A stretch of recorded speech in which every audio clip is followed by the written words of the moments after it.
Mixties presents the Popcast. And I said to myself,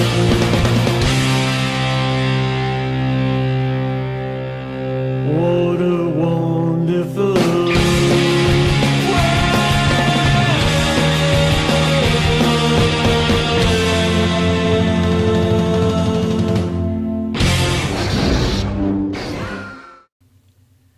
Hey everybody, my name is Brian, and this is Mixties presents the Popcast. And I'm here with my friend, my partner, and the man of all mans, Mr. Shane Montgomery. You heard it, folks. I'm the man of all mans. The man, the myth, the legend. Nice. And I'm a legend. Awesome. A legend. I love it. Yeah, today is a pretty straightforward podcast. I'm very stoked to be talking about this topic because it's fresh on my mind. I just got my package this morning from Mixtees, and it has a Team Stark and a Team Rogers shirt. Wait, stop. You got a package from Mixtees? Yes, they love me. Wait a second. All right, I'm sending some emails. I'm sorry, go ahead. What did you get? So I got two shirts. One says Team Rogers. Okay, and cool. it has the Captain America shield, and it's turquoise with red and white. And the other one says Team Stark, and Okay. it's gold, red, and white. Nice. And I am on Team Stark. I'm all about... You're Team Stark, huh? Yeah, Team Iron Man, all the way. Nice. Pro-government. My All right, wife nice. is wearing the shirt that she's chosen was Team Rogers. Because he's handsome. He's more handsome than I am. Yeah. Agreed. And I'm fairly certain that's all she knows about it. She goes, oh, yeah, Chris Evans is... I'll pick his side. I'm like, why, babe? She goes, no reason. Do you think she'd wear a Team Brian shirt? If we had one made, I maybe she'd wear it to bed. Okay, all right. Or when she's doing the dishes or... When she's working and she working, doesn't yeah. care about getting something dirty. Yeah. Right. Every time she's angry, she'll wear like not a Team Brian shirt or something. Right. A circle and a line through it or something. Yeah, she crosses it out. That's awesome. But yeah, so I'm stoked, and that box was like, oh, now I'm really, really excited to be in this podcast because this podcast is going to be part one of the Civil War podcast. Next Two week, parts, yeah. we'll cover Team Rogers, and this week we're going to cover my beloved Team Stark. And some people would call it Team Cap versus Team Iron. You can call it whatever you want. A lot of people are calling them different things. We're going with Team Stark and Team Rogers. Basically, the guys on Iron Man's side are Team Stark. Right. And the guys on Captain America's side, the guys and gals, are Team Rogers. And this week we're going to talk about Team Stark or Team Iron Man and kind of give you a little bit of a feel for what's coming in the movie, maybe talk about a little bit about it historically, what Civil War was from the comics, and kind of give you that perspective. If you don't have any idea or any clue, like me, because I'm not a comic guy, and I had to have Brian explain it to me, then we're going to give you some backstory here so you can go to the theater and really be able to appreciate the film. Absolutely. Okay, so I'm not sure where to start, but let's start with...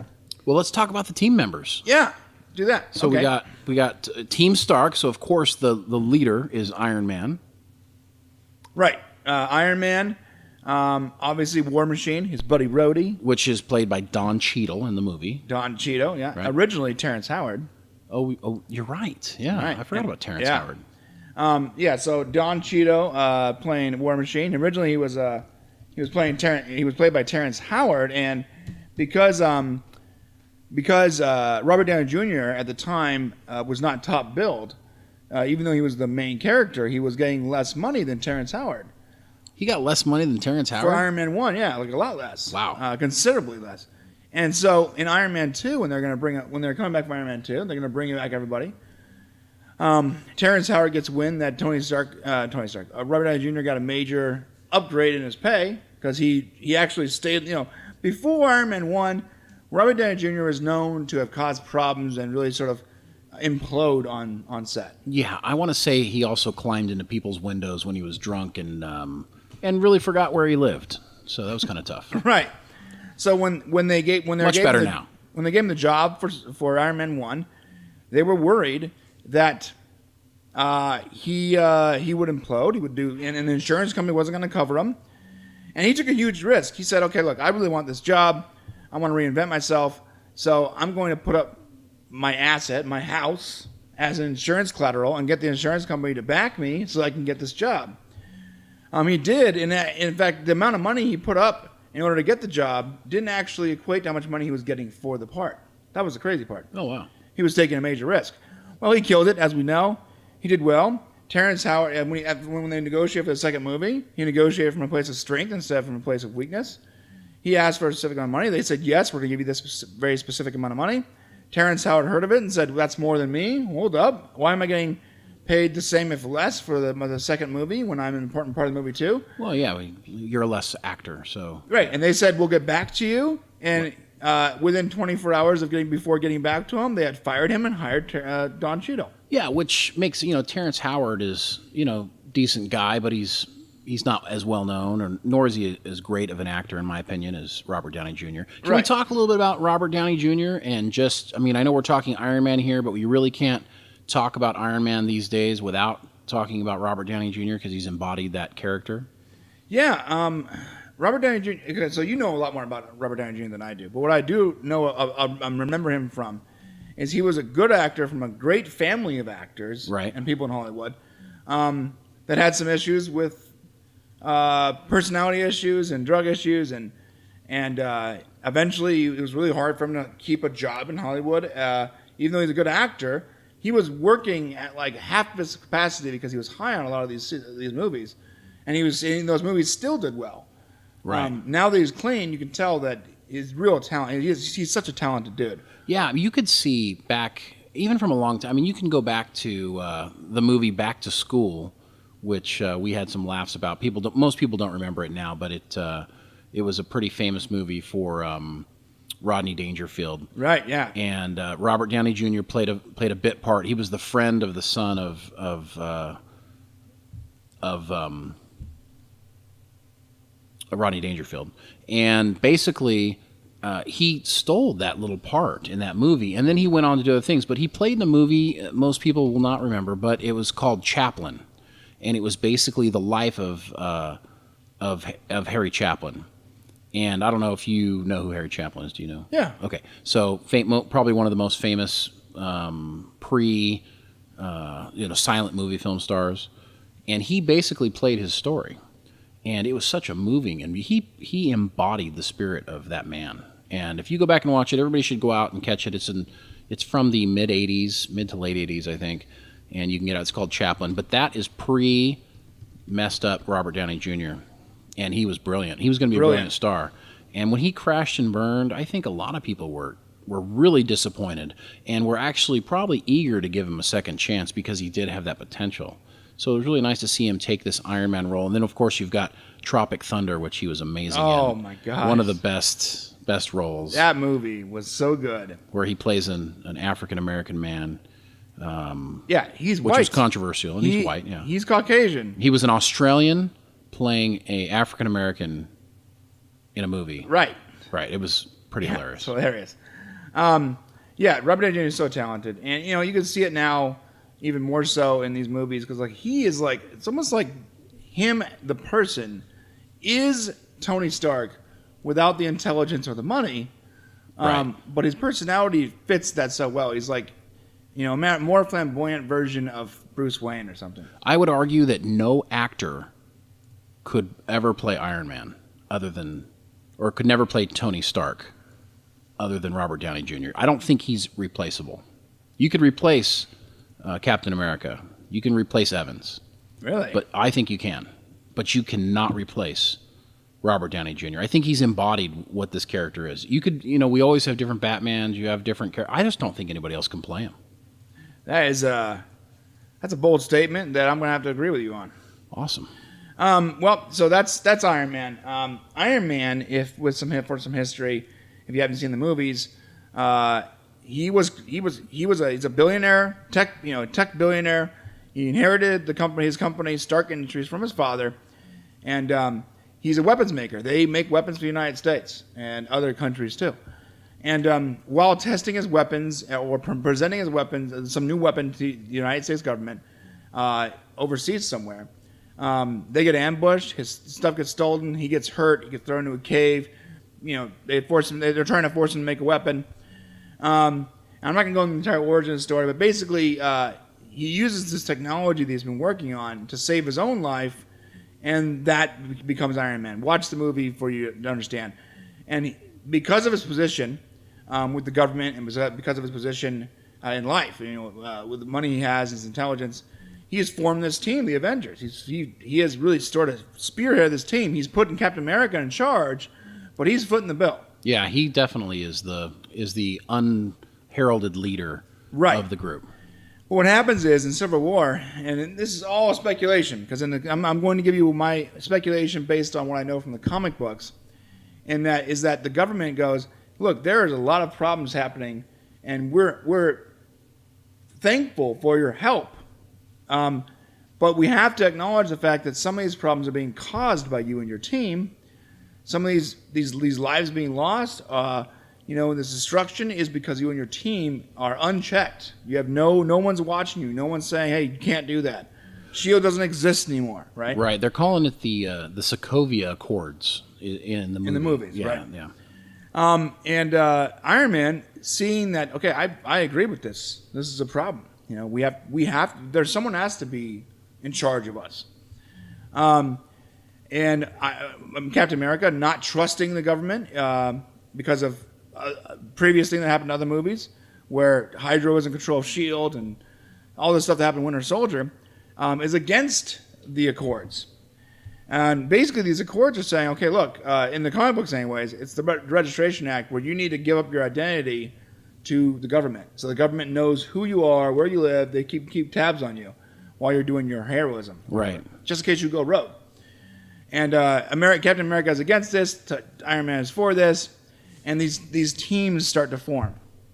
And it's interesting because you can almost see these teams ahead of time. That's the crazy part. You could, yeah. There was actually an interview done with Robert Downey Jr. about the upcoming movie. And back when they did the Age of Ultron movie, it's pretty funny. There was a scene where Evans is chopping wood, where Captain America's chopping wood basically with his bare hands. It's pretty cool. Right, he was pulling apart with his bare hands. He's pulling apart with his bare hands. Right? Yeah, and Tony Stark is struggling. Right? Yeah, that was really awesome. And but during that scene, basically, it kind of plants the seeds for the conflict and what Downey said is when they were doing the filming at that time, he's like, he didn't realize what was happening during the time of the filming. He didn't realize that was the seeds for what was coming. That was a setup. It was a setup, and he said it was funny. You never really know when the seeds are being laid. He's just like, wow, that's a pretty cool scene, and so it became actually a really powerful scene for the movie. Right. So, yeah. So the team members, it's sort of obvious actually, if you look at their various. Now we're going to talk about Team Stark. So next week we'll cover Team Captain America. Right. But for Team Stark, basically you have Iron Man, War Machine, Don Cheadle's character, Rhodey. You have Vision, the android created from that Ultron tried to create based on the Jarvis platform. Jarvis was Tony Stark's electronic butler based on a guy that actually his butler from when he was a kid. And Vision plays into the bigger scenario as well because he has the mind gem. The mind gem, right. yeah. And then you have Black Widow, and you have Black Panther. And then Scarlett Johansson is Black Widow in the movies. Right, and so now you go, okay, why are these characters joining Stark? Well, War Machine is a lifelong soldier. He is a career soldier, right? And he's Tony's best friend. So he's definitely going to be on America's side and Tony's side, right? Right. Black Widow by Scarlett Johansson is a career spy, right? She's used to dealing with the government. Entire life. She is that's her job, right? She was working for S.H.I.E.L.D. and the government her entire life. Vision was created by Tony, a couple people removed, but basically without Tony there's no Vision. Right. And he understands order, right? Logic. This is a lot the Sokovia Accords are a logical thing. And Black Panther, we don't know a whole lot about the movies, but in the comic books, Black Panther is a government representation, some kind of royalty where he's from, Wakanda. Right, from another country, Wakanda. Right, and he is, and he doesn't trust superheroes. He doesn't trust the people trying to constantly gain access to a very specific mineral in his country. I'm not sure what his motivations are for joining Team Stark, but it probably has something to do with not trusting, with putting more checks and balances on superheroes. He's not super powered. Well, I think in the original ones, he didn't actually take a side, and he ended up being pulled into the Civil War. So, and he's actually considered one of the more intelligent superheroes. Really? Black Panther. If I you don't go know a back lot and look at it's being played. The actor that's playing him is Chadwick Boseman, and not a well-known actor, I don't think, but it's going to be interesting because I understand he really takes this character and does good things with it. So I'm looking forward to seeing how that happens. I can't wait to see him fight Captain America. Yeah, that'll be great. I hear Black Panther actually chases down a motorcycle, the Winter Soldier. What's his name? Bucky. Bucky. I think Bucky's like riding away on a motorcycle, and Black Panther like runs him down. So it's going to be pretty cool. Like on foot. Yeah, on foot. Yeah, basically. Awesome. So yeah, well, that's gonna be awesome. Like I said, we don't know the motivations in the movie about this. In the comic book, it was had something to do with the mineral being used, and he was pulled into it. But there was one more team member that wasn't publicized until recently. That's on Team Stark, and that is Peter Parker, aka Spider-Man. Oh wow! I think we're getting the impression that he's going to be on Team Stark. Well, yeah, in the trailer, he goes, Tony Stark says, "Okay, enough of this, Underoos," right? And right. Spider-Man pops up out of nowhere, takes the shield, and he's rocking Stark technology in his mask. Right. So it sounds a whole lot like he's on Stark's side. And in the comic books, he was on Team Stark. He was, because he was actually neutral at first, right. And both Captain America and Iron Man were trying to get him to join. Right. But because I guess Spider-Man was really considered one of the most popular superheroes, the most well-known, kind of known to fight for justice, no matter what, even at his own cost. So people really related to him, and they thought, well, if we can get him to agree, then more superheroes will come out and give their identities up. Right. And in the comic books, it was actually a major issue when he unmasks himself in the comic books in front of the world. Yeah, he's the first one, right? Well, he's the first one of the people that had not signed on to help the bill. Right. Yeah, he actually unmasked himself, and it's a huge part. It's funny because the whole Registration Act was eventually phased out of the comic books entirely, because I think Marvel realizes that it's very difficult to make comic books when everybody knows who those people are.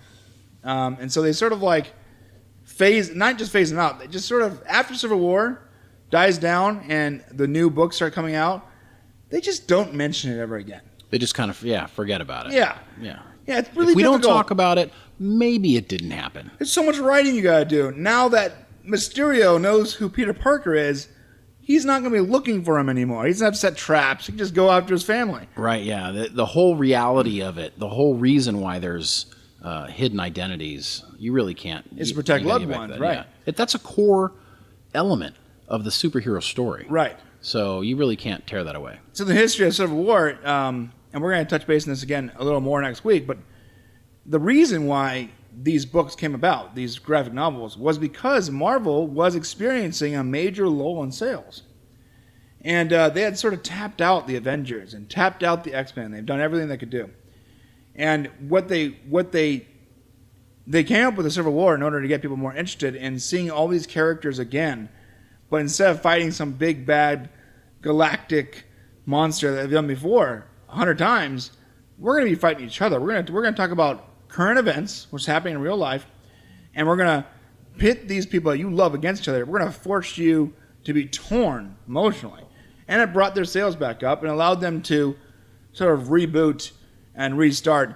And eventually Disney bought them. When they were struggling again, Disney bought the company. But you see these companies like DC and Marvel, when they start to struggle, they start doing some crazy stuff, like Batman vs. Superman, right? Civil War, the death of Superman. Yeah. Right, that was crazy. Right. That's huge. We're going to kill off our main character because we know we can sell 1 million of these books. Well, and you don't get a real appreciation for the whole, really, Avengers process. I mean, when you go back and look at the comic books, you realize that the Fantastic Four are a part of it, and Spider-Man is a part of it, and the X-Men are a part of it. I mean, you really don't get a true appreciation for how big this universe is. And Disney's doing a great job of, I mean, they're coming hard and fast with TV shows and movies. I mean, it's almost all Marvel all the time. So this Civil War movie is just leading up to more things. I mean, you have the Secret War they can still do down the road, right? Which was something they came up with after Civil War, where people start disappearing and go off into this other zone. And they're already touching on it a little bit in Agents of S.H.I.E.L.D., the TV show. Okay, see, there it is. They're touching on they're calling them the Secret Warriors, and basically it's the Inhumans that they call upon in secret. And a lot of people don't follow that show, but I do, and I can see them laying groundwork for the Inhumans movie that's going to come out in 2018, which will probably bring about the Secret Wars. Okay, and then eventually they have to roll it down till they end up with the Guardians of the Galaxy mix at Thanos. At some point, they'll have to merge that in. It's actually happening before Inhumans. You think so? Really? It is. It's already slated for the Avengers Infinity Part 1 and Part 2. Part 1 is coming out, and then Inhumans, then Part 2 is coming out. And Part 1 and Part 2, the Infinity Wars, are about the Avengers and Guardians of the Galaxy. Everybody sort of teaming up to deal with Thanos. Okay, so when is that supposed to come out? I think Infinity Wars is in. You know what, John? Do you know Infinity Wars? John, one of our guys over here, is a huge fan. When does Infinity Wars come out? I think it's 2018. 2018? 2017, 2018. Either next year or the year afterwards. Okay, so you got 2018. So that's very interesting the way they're going to lay that out. Disney will have Rogue, the Star Wars movie that's going to come out, the next one. Right. Which will be... And then a year later, they're going to come out with Episode 8. So I'm just trying to figure out, I'm thinking about the process of which they're releasing all of their movies. They've got a whole band of movies here. I just pulled it up while we were talking. Yeah, Inhumans is coming out in 2018. So what we have right now is we have Avengers. Well, Taylor just showed us. Yeah, Taylor also just sent over that they're going to do 2 parts. Yeah, Part 1's 2018, and it's Infinity War. Right. Yeah. So before that we have So later on this year, after Civil War, we have Doctor Strange, 2016. Which, by the way, looks really good with Cumberbatch. I'm not big on the magic stuff. But I like Cumberbatch. I love the guy. Yeah, I don't like not as much to marry him. But I like more science fiction. What'd you say? Not as much to love and to marry him, but I love him. I think he's an amazing. He's very handsome man. You think so? Very good actor. First time I saw him, I thought he looked kind of weird.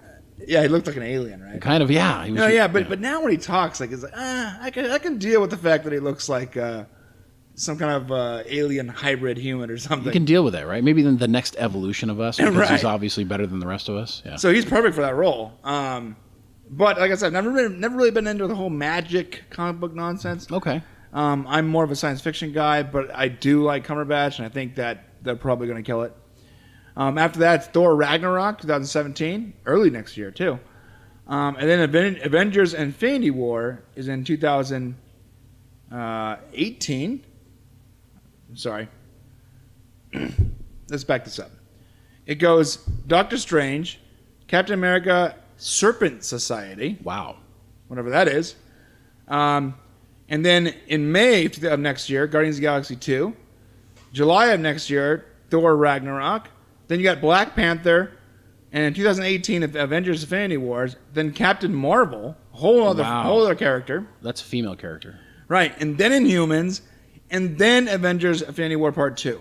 Okay, so if you're a Marvel fan, you need to buckle up your seatbelt and hold on to your pants, because the movies are coming, and they're going to come right after another. And I'm wrong. It's not Captain America, Serpent Society. That was the code name for Civil War.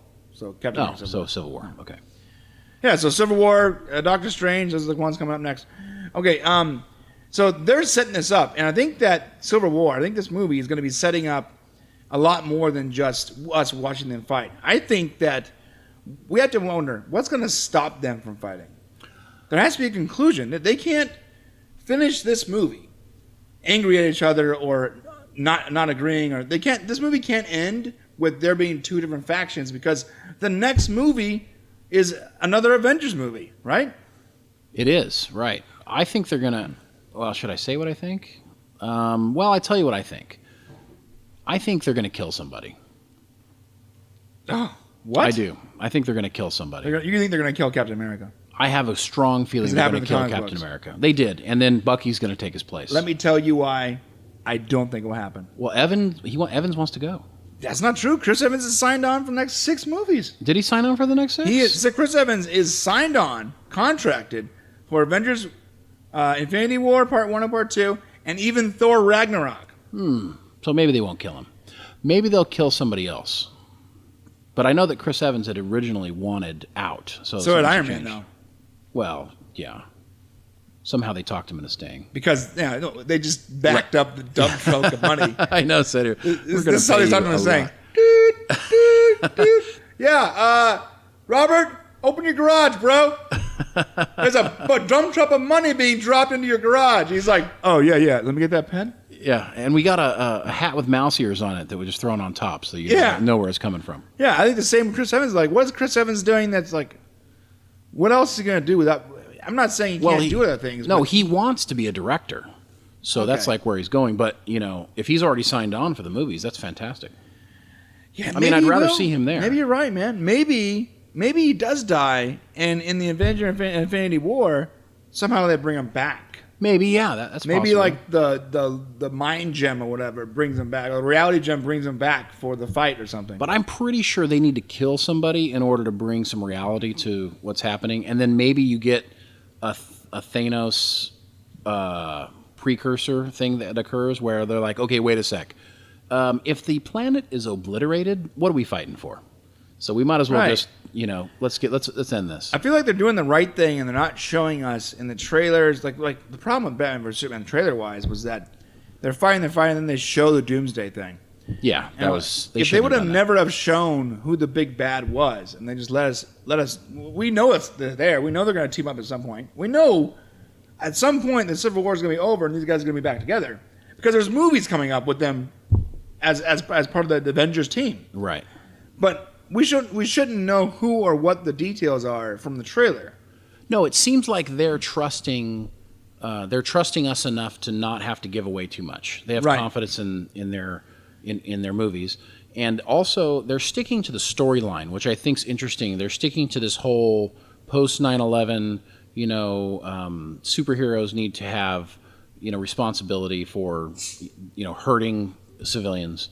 So they're kind of sticking to that whole line and not. So I think it's great that shove this down our throat and then blow us away with what comes after that when you finally bring in the greater universe and we get some Guardians of the Galaxy and a bunch of other stuff thrown at us. I think in Guardians of the Galaxy 2 next year we're probably going to see some kind of reference to Earth. Right. If they don't even come back or something's going to happen. They have to somehow set that up before Avengers Infinity War so that it makes sense that they're even in the film. Right. Makes sense. So maybe you're right. Maybe someone important is going to die. My thoughts, though, I'm thinking the business of movies, right? Killing off Captain America and replacing Captain America with the unknown actor Bucky that, by the way, some people like, but some people hate. Yeah, I don't like Bucky. Yeah, I don't like him. Focus groups are split on Bucky. Not everybody likes Bucky. Not everybody hates him either. But so replacing it from the business wise, replacing Chris Evans, who everybody loves, well known. He's done a fantastic job in the role with this unknown variable.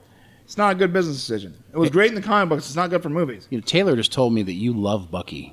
No, he loves Bucky. I don't love Bucky. He said you love... Oh, he loves Bucky. No, I don't like Bucky either. Oh, he's trying to trick me. I do not like Bucky. You don't... I don't like Bucky either. No, I don't like him. Yeah, I don't know why. I don't know why. I don't... I think because he was a bad guy. And now he's a good guy. Maybe that throws off. Yeah. And all this... Maybe it'll change in this movie, but... If they don't kill Captain America, I think they'll kill Hawkeye. Okay, and so I think that's a cop-out, though. I think it's a cop-out... It's easy. ...to kill one of the lesser characters. Well, you kill... But Hawkeye is important to both sides. You need to kill a character you love... But it can't be a character that hurts the universe. Right. And I love Hawkeye. Right. So if you kill him, it's going to bug me. It's a cop-out to kill Hawkeye or Black Widow. I mean, I just can't see him killing... And they're not going to kill off Spider-Man now that they got him back. No. They're renting him from They're Sony. Renting him, yeah. Sony needed some cash. So it's about time. The suit looks amazing. North Korea, bro. North Korea. Yeah. So maybe you're right. Maybe it's going to be Hawkeye.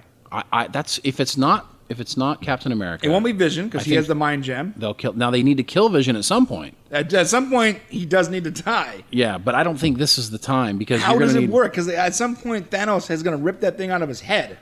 Well, I think he dies when Thanos comes. I think that's it. Oh, that's what probably sparks. I'm sure. Sparks the reintegration. Right. That's got to be it. They just killed our boy. Yeah, they just killed Vision. He ripped his head off and took the gem. That's going to be We got to get this guy.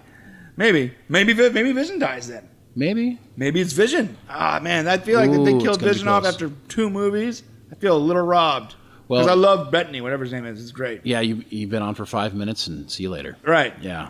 Well, we'll know in 3 weeks. So maybe you're right. Maybe it's going to be Hawkeye or Vision. But I really don't think business of it. I don't think they're going to kill Captain America. No. They can kill Don Cheadle. Yeah, and they kind of reference that a little bit in the trailer. In the trailer, you see it, and that kind of hurt a little bit. I mean, I like Don Cheadle. Yeah, I love that character. He's like the regular guy that's a part of this supergroup. You're like, yeah, he's me. He's me. He's the audience. And that's the role he plays. Each side has an audience like that. Yeah, but I feel like Hawkeye's important to both sides. So you might be right about Hawkeye. Yeah, you kill him, it brings everybody back together. Yeah. But how does he die? That's the question. It must be like from, okay, this is all conjecture, folks. We have no idea. Yeah, we have no idea what's totally going on. But maybe he dies as a result of the fighting as a side casualty, like inadvertently is killed. Like by both Captain America and Rogers? Yeah, let's say he steps in between them or something like that. Oh, and they both blast him and they both get him at the same time, and he dies. Oh, God. Right, because he just can't see it. Wouldn't that just be a what a gutter edge. Be like, oh my gosh, you just killed Hawkeye. He's like, we're all friends, man. He jumps in front of him, and the blast and the shield just tear him to pieces. Right, and he sacrifices himself so that they don't hurt each other. Woo! Oh man, wait, can we write this again? Can we write this ourselves? We need to write this movie. Right. So that's that might happen. It's pretty exciting. Well, aside from that, there is going to be something that happens that puts these guys back together. Or not, or maybe they leave us with, no conclusion. Oh, it just doesn't sound like a Marvel movie. It doesn't sound like a Marvel movie. No, yeah. I can see DC doing something like that. Yeah, they'd be like, and wait till next time. And he's dead. Good luck. And I'm not, sorry, Superman. Sorry, buddy. We killed him. It's not like Marvel. Marvel usually wraps it up real good, gives us some kind of closure. So they can either not or they can give us closure. I hope they do. And if that's the question, what is going to bring them? It might be the death of a team member. It might be just like Justice League or Batman vs Superman, where a bigger bat is represented. And they're like, oh wow, none of this matters. Right. Like someone's about to obliterate the planet. This doesn't matter. In fact, war would not ever be a thing if there were hostile aliens out there. Yeah, we'd all band together. Right. And that was that in like that movie Independence Day. The second, all of a sudden, borders are not an issue anymore. Exactly. I'm not worried about what Russia's doing. I'm worried about what the aliens are doing. Right. Man, I'm really looking forward to the resurgence. Remake. Oh gosh, of Independence Day. I'm like just ready for it. Yep, you and me both, bro. So we talked about all the members here. We talked about we got Iron Man. We talked about Black Panther a little bit. We didn't really talk about Scarlett Johansson. Well, she's not much to talk about. I mean, the thing with Scarlett Johansson's character, Black Widow, is she has a past. She was a spy, or she was in this program as a child where they messed with her head and they taught her how to be a spy. And she, at some point, we don't know a lot of information about this. At some point, she joins S.H.I.E.L.D., or she's recruited by S.H.I.E.L.D., and she becomes a S.H.I.E.L.D. agent. And she's a darn good spy and a darn good S.H.I.E.L.D. agent. And that's all we really know about her. And that somehow she's able to go toe-to-toe with superhuman beings and not die. Well, yeah, that's a good question. I want to ask you about this. She seems like such an integral part. And I don't know if it's because they chose an actress like Scarlett Johansson to play the character, but she almost has an equal footing. Her character is elevated of importance. She's in more scenes. Yeah. What do you think? Why do you think that is? She's like a big part. Even the first Captain America movie, she was at the end of that movie in the director's cut. And like, there's a reason why they've inserted her into the life of Captain Rogers. Yeah. And she's his. What would you say? She's his. She humanizes him in some way. I don't know. Something his about conscience. And in both these movies, the Avengers movies, when they take over when they remake the Avengers and Tony Stark leaves, she's there with Captain America, right? As his associate assistant or whatever. It's gonna hurt when she chooses Team Stark's side. Because her and Rogers, when they were running from Hydra, she was with him. Yeah, she was there. She was the only one he trusted. You know, That's right. it's going to hurt. That relationship is going to be forever hurt. I think that if they do anything with if they do something good with the movie, they're going to do great things. But that would be a nice opportunity for them to put some real emotion and some strength into the movie by tearing them apart. Right. Yeah. That'll be good. Yeah. So I don't know a lot. There's not much to tell about her. She is sort of a basic character. In fact, there's more to tell about Hawkeye now because of the last movie, knowing that he has a family and a good relationship with Nick Fury, and you know he's a human being, which is why I thought in Age of Ultron, for sure, this guy's going to die. Okay. When I was watching that movie, That makes they're sense, at his yeah. house and they're humanizing him, and he Oh has yeah, kids. they are setting us up to be upset. Oh my God, he is Absolutely. so going to die. And then I wondered. I mean, I really did, and there didn't really make any sense. And that's a Joss Whedon thing. Joss Whedon always kills off the one you love the most. Well, that would be a very Ned Stark thing to do. Right? Yeah. Like George in R. Martin. Serenity, the movie. Mm-hmm. The character you love the most, the pilot, Wash, that's the character you love the most. He's the most human. You know, he's the most friendly, killed. It is a popular thing to do these Buffy days. the Vampire Slayer. Joss Whedon, I mean, he does that. He kills off the people you love. Yeah. So when Quicksilver took the bullet for him, it's funny because I didn't like Quicksilver very much. But then when he takes the bullet for the character I love, I'm like, I sort of like him I now. guess he's okay, yeah. Yeah, Because he's not kind of a bad. jerk. Yeah, he's kind of a jerk, Yeah, right? yeah. And you're like, okay, I can All right. get on board. You're It's right. almost like let's kill out the weakest person, but we'll use him to save your favorite. Maybe. Yeah, that's a good idea. Right. So I think that could be what happens. And it really doesn't make any sense why we spent so much time with Hawkeye in the Right. last movie unless they're setting up to maybe kill him. Oh man, man, that's another reason maybe why they're going to kill him in this movie. Yeah, because they already set it We up. we emotionally. know this character. We love him. And right? Taylor agrees, by the way, with that.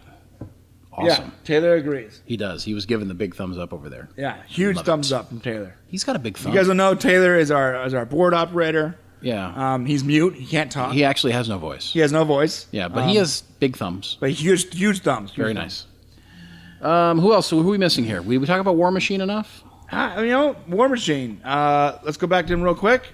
He is a lifetime career soldier for the Air Force. He's Tony's best friend. He was the sort of Tony's handler when they first discovered him as Iron Man. They put him in charge of the Iron Man program. He put on not in Iron Man 1, but he saw the prototype metal suit. And I remember there was a little callback where he goes, not this time. He looks at the suit and he considers taking it to help Tony Stark. And he decides not to. He does this little thing like, maybe not this time. And then in Iron Man 2, he actually puts on the suit that they basically steal from Iron Man. And since he put it on to help him, that's sort of been his suit. Right. You know, the Iron Patriot style suit. But it's the gunmetal's color. The one that Hammer outfitted with like miniguns and stuff. You know, so it's a more militarized version of the Iron Man suit. And his character is just, that's really where it ends, man. As far as the movies go, I'm sure there's more in the comic books. Well, I got to tell you, can we just divert a little bit? I know that there's characters we're not going to see that we're losing for this movie. I mean, it is a Captain America movie. It's not an Avengers movie. But there's characters we're not going to see. We're not going to see Thor. Right? Or at least that we know of. We're not going to see the Incredible Hulk. Yeah, no, Hulk is in a spaceship somewhere traveling to Planet Hulk or something crazy. Okay, but what's interesting is I have a little story I wanted to share. Talk to me. Do you remember, the Edward Norton Bruce Banner Yes. movie, 2008, Yeah, I think? Well, so apparently Edward Norton was like really stoked to be a part of the Avengers, and he wanted to continue on to continue the role. Yeah, of course he did. That's money. And money, but I think he really believed in the character. But they actually fired him basically, which I find surprising because he's such a great actor. Yeah, he is. Yeah. And they alluded to some sort of a difficulty, like he didn't embody the collaborative spirit of the other talented cast members. That was the actual quote, which Interesting. means he didn't get along. he was going to be difficult to work with. Right. Which I found very interesting. So here's another thing: Mark Ruffalo, who plays the Incredible Hulk, was the original person they wanted for the 2008 Hulk movie. Which would have been so much better because of what's happening now. But I guess apparently the director, Louis Leterrier, was told he wanted Mark Ruffalo, but they said, no, you'll take Edward Norton because he's actually a famous actor. It's top billed, yeah. Yeah, so that's how they ended up doing it. And they ended up, guess what, with Mark Ruffalo in the Avengers. They went with him. So this guy... and apparently really what he's 2008 doing. Hulk, apparently that's canon. Oh, really? Apparently that's part of the MCU. Okay. It's not unlike the Hulk from before 2008, where they just sort of ignore that it ever happened. The 2008 Hulk, they actually reference, in fact, the general in that 2008 movie that he's sort of like the villain. He sort of tracks down the Hulk. He is in a couple of current MCU movies. In fact, one of them, more famously, is when he's talking to Iron Man at the bar in Iron Man 2. So these characters from the 2008 movie, they're in the movie. They're in these new movies. Okay, well, that makes sense. Which means it's canon. Well, it's too bad Mark Ruffalo didn't get a chance to play that. I mean, Edward Norton's a great actor, but he doesn't. They should remake it with Mark Ruffalo. That would be pretty cool. Right? Mark Ruffalo. Love that guy. Yeah, so that's pretty cool. I got a couple other tidbits. You want to hear? Wait, Yeah. we did War Machine? We did War Machine. Was there anybody else we missed? Wasn't much to go about Vision. Whose side is the Scarlet Witch on? Scarlet Witch is on Captain America. Really? Yeah, we're going to have to touch on that next week. Okay, yeah. I remember thinking of her and wanted to go with it. It's something interesting. You know, Marvel didn't have the Avengers trademarked until 1970. No joke. Yeah, they waited a long time, as a lot of That's companies right. do. The Avengers there was another Avengers. Right. Right. A British Avengers. There was a British Avengers. TV show. Yeah. And they actually had some problems when they were going to make the 2012 movie because the original British Avengers said, whoa, we own that trademark. Yeah, it's us. Yeah, and there was actually a legal battle that took place, and No they had to joke. go and fight for it. That's so because they waited so long to trademark. If they had originally trademarked, then when the Avengers first came out, then they would have owned that trademark, but the British Avengers movie. I or remember TV the show. Avengers movie based on the British TV show. Right. I remember watching it when I was younger and being disappointed that it was not the Avengers from the comic. Right. You're like, wait a sec. Who are This these nonsense? Are these what are these secret agent spies or what's going on here? With, Yeah, I these remember being like, British spies. oh, it was an Avengers movie. I got to get that. I mean, really disappointed. Yeah, so also another little interesting piece of information. Did you know that the Avengers had a crossover with David Letterman, the late night talk show host? No, but there's a lot of weird crossovers. Right, there's in some the weird universe. stuff, right? Yeah. Back in 1984, they actually had a comic that came out. It was with Late Night with David Letterman. And basically, the Avengers, they were doing pretty well. And so they said, we're going to go into this, David Letterman's popular, we're pretty popular, let's do a thing.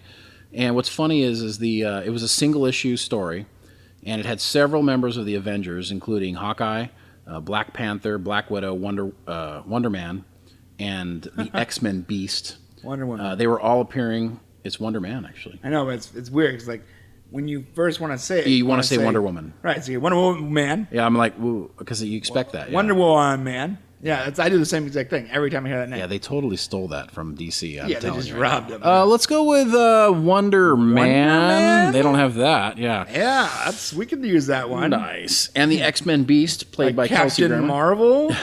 Ooh, Captain. They took that too. Did they really? Oh, Captain Marvel.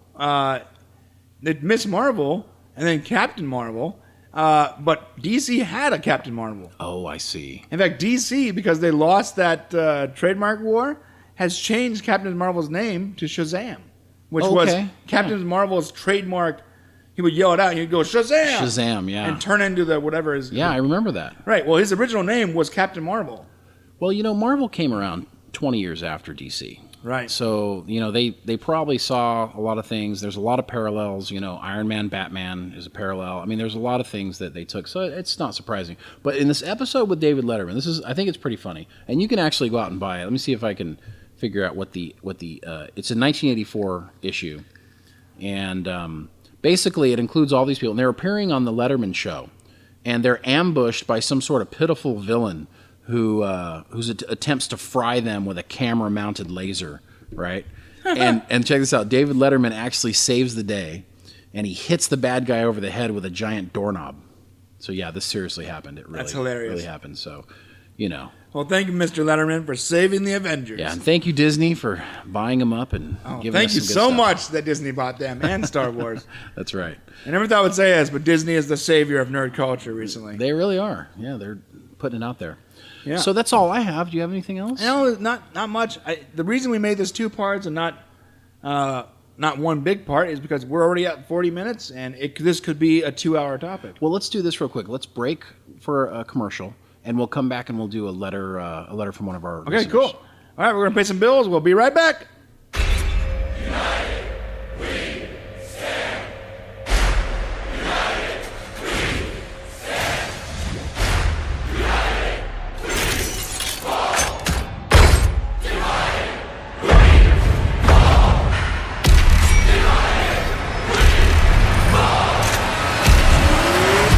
You chose the wrong side.